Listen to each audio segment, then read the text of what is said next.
Hi guys, welcome back. This is part 2 of my DVD collection, and since I don't have that much more to go in my DVD collection, I will throw in my CD collection to that.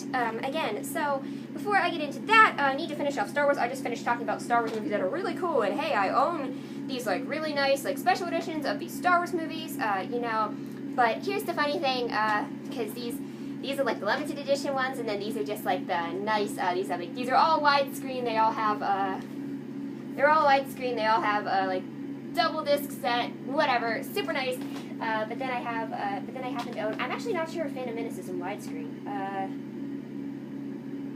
It is widescreen. Okay, I was like, is that in widescreen? Because it doesn't say it's in widescreen. It just says every saga has a beginning. I'm like, wouldn't it be funny if I had Phantom Menace in full screen? That was like the only one I had in full. Okay, anyway, so the rest of these. Again, these are kind of whatever I could find. Again, okay, so this is Rogue One. For some reason, I have this on Blu-ray. Again, I don't have a Blu-ray player. This is a Blu-ray set. There is a standard DVD in here. And I actually really loved Rogue One. This is probably my favorite of the new Star Wars movies. Like, ever since Disney bought it. Like, all the movies they have made since they bought it. This, one of my favorite Star Wars movies. Again, I have it on Blu-ray. And for some reason, I hate these, like, case things. They're so disgusting. Same thing with the Little Mermaid Platinum Edition thing I had. Diamond Edition, whatever. So, Rogue One, the actual cover art's fine, but I just don't like the presentation of it. And then in here, I have a Blu-ray disc and a standard DVD disc in there, and then this whole, like, Disney Rewards thing. I don't even know what this is. Again, pretty dumb. So, again, the rest of these Star Wars movies are just... And, they're not even uniform at all, because the first 6 episodes are uniform, but I tend to put them in story order, so I put Rogue One between 3 and 4. Same thing with Solo. Actually, I haven't opened this. That's the really funny thing. This is just standard DVD. Because I do own all of them, but I actually haven't opened this. Disc made in Mexico! Yep, Donald Glover. Emilia Clarke. Yep. Anyway, I did enjoy this movie. It wasn't my favorite, but it was decent. And I like, again, I just have the DVD. I haven't even opened this up. Should I? I should probably open this up and actually see what the disc looks like, just because, yeah, I'm not keeping it open, exposed for collectible purposes. I just haven't watched it yet, because I saw it in the theater. I need to watch it again. When I do, I want to marathon Star Wars soon. So anyway, Solo, Star Wars Story. Okay, this is what the disc looks like. Nothing too special, just your standard DVD. No bonus content, just DVD. Same thing with 7 and 8 here. I just have the standard release.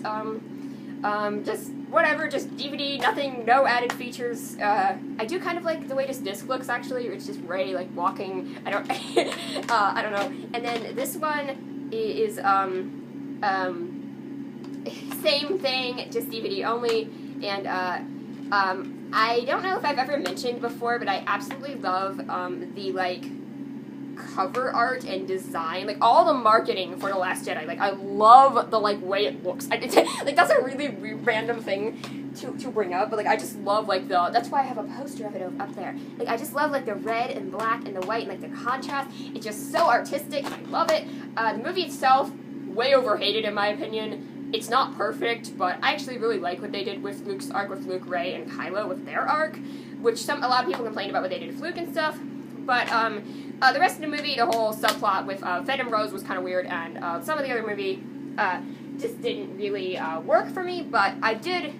In other words, I think this would have been a much better movie if they chopped about half an hour of random content out of it, but I still do think it's a good movie. And then I have... Okay.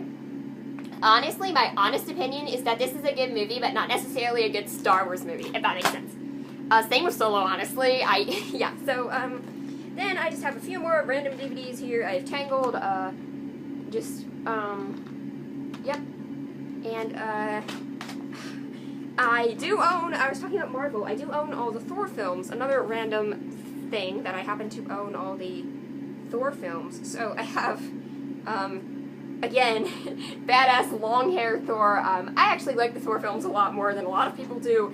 Mostly I like Loki. I always love, because Loki was always my favorite character. Well, in the Thor films, my favorite MCU character.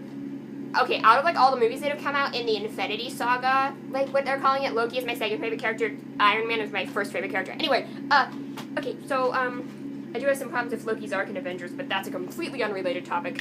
Again, the disc is like a boring AF, just, and, again, this is just Thor. I always thought the romance in this was kind of bad, but the movie's decent. And then this one's worse than the first one. I still think it's overhated. It's not as bad as people say it is, but it is.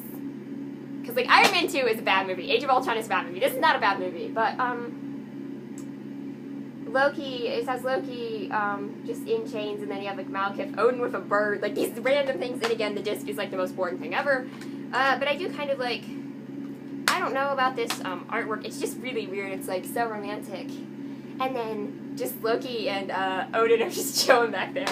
And then, this one, is Thor Ragnarok. This is not my favorite art of this movie because there's some really cool artwork with, like, all the characters, and there's, like, a really cool poster with, like, all the characters. This is just Thor, just kind of, But I still actually do really like this artwork. I think it looks good, but it's, not my favorite artwork from this movie. And then on the back, you just kind of have, same problem here, you just kind of have a bunch of random characters, just kind of whatever, and I love all the characters in this movie, so I do really wish I had a version, because there's so many people in this movie. I do really wish I had a version which had all the things.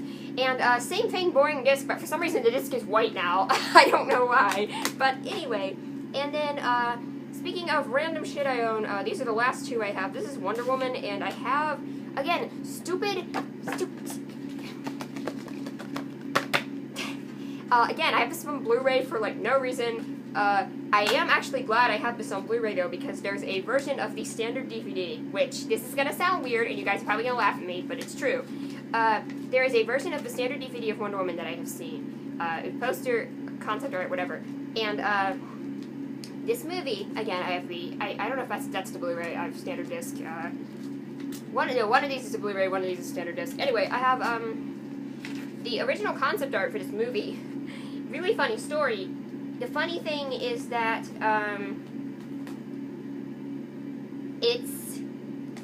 I think she looks pregnant. There's this concept art where she's, like, kneeling, and the way her shield is, and it's in silhouette, and from a distance, I think she looks pregnant.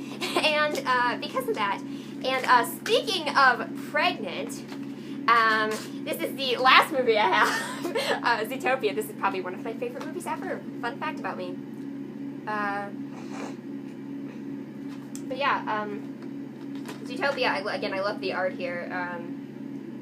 But yeah, funny thing, so I am going to tack on my CDs collection to this, but I actually don't have all my CDs with me because in the car, I have 3 in the car, and actually one of my coolest CDs, so maybe I'll do a more in-depth CD collection when I have more CDs. But probably my coolest CDs, I have 3 of them in the car. I have Drastic Fantastic by KG Tunstall, probably my favorite album by my favorite singer. I have Park Life by Blur because I have it and I like to play it in the car. And then I have 1989 by Taylor Swift. It's the deluxe edition and it has all the stuff in it. And I get all these at my used bookstore.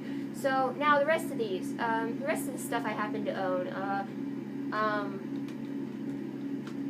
which is Sarah Bareilles.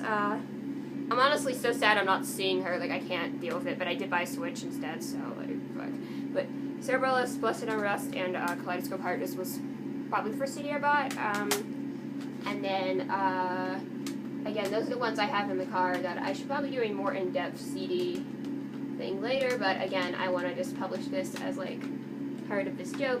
Okay, here's my Beatles CDs. I have Revolver. I actually do really like these because they open up and there's like some cool art, some cool photos and stuff in here. And these are the only Beatles CDs I have. Abbey Road, and I don't know why I have Abbey Road. I should have Abbey Road before Revolver. Anyway, because it's alphabetical. Then I have Rubber Soul, and I never really liked this album cover. Fun fact, I never really liked this album cover. But I do really like, there's a lot of cool artwork, like photos, there's a lot of cool photos in here, so, and then I have, Sgt. Pepper, and, Sgt. Pepper's, I have it on CD, but I actually have, and, this is something that I kind of ruined for myself, I don't actually think I have the box this came in anymore, which kind of sucks. But I have the booklet and the CD separately because this was the anniversary edition with the remasters, which is really awesome. The remixing by Giles Martin. Thank you. I couldn't think of his name. George Martin's son. And I've always loved this artwork. I have the exact same poster up there. So I played this to death. This is my favorite album of all time. Anyway, I played this to death, and there's a lot of albums that I really, really love, by the way, but just don't own on CD.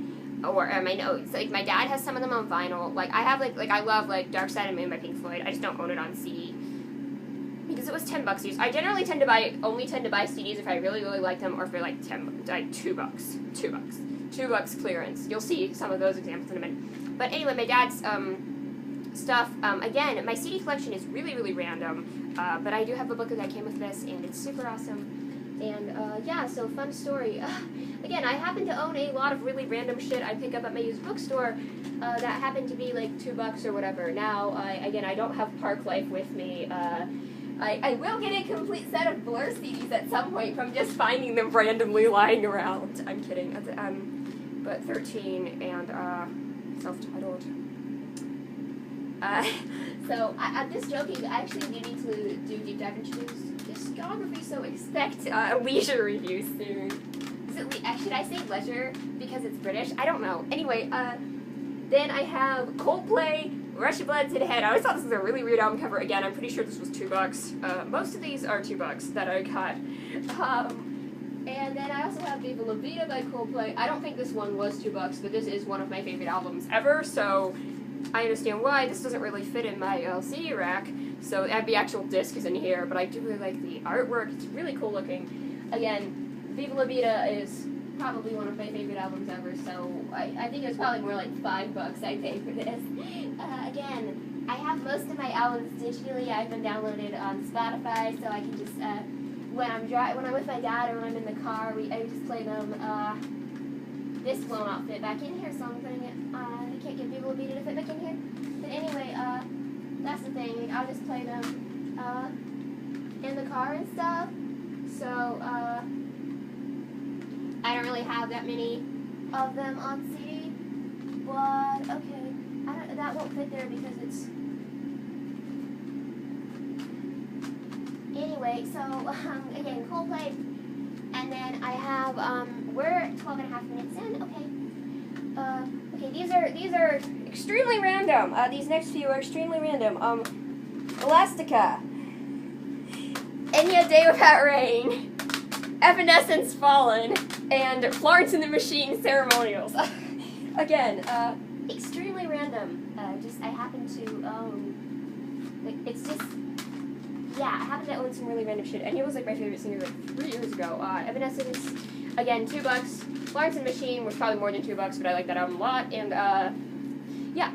Here's another example of something I picked up because it was $2. Kiss and Tell by Selena Gomez and The Scene. It's $2. And I have Be Part of the Magic, Wizards of Waverly Place on Disney DVD, December 15th. Again, I got all these very used. This came out in, when did this come out? 2009, Hollywood Records. Yep. Again, very, very used. And then I have all of my Brit Nicole CDs. She's a Christian singer I really liked at the time, but I still have a complete collection of her CDs. That's her newest one. These are newest to oldest. Gold, Lost Get Found, and then Brit Nicole. And I will say, say it with your tongue. I will say, Gold by Brit Nicole is one of the worst rap breakdowns ever, but that song is still way better than Gold by Kara. Again, a couple of random things I happen to own. No Doubt, Tragic Kingdom, Don't Believe the Truth by Oasis, and then What's the Story, Morning Glory by Oasis. I mean, you can tell I like 90s, if you couldn't tell that. And then I also have Regina Spektor, What We Saw from the Cheap Seats. That's just a great name. I love the picture. And Michelle Tunes, Listen, and Urban Hymns by Verve. You can tell I like my 90s music. But yeah, so that's it. And I do have more in the car, like I said, but woo, woo, woo, I own a bunch of random shit. Woo, dab. I don't know how to dab. Oh, okay, bye.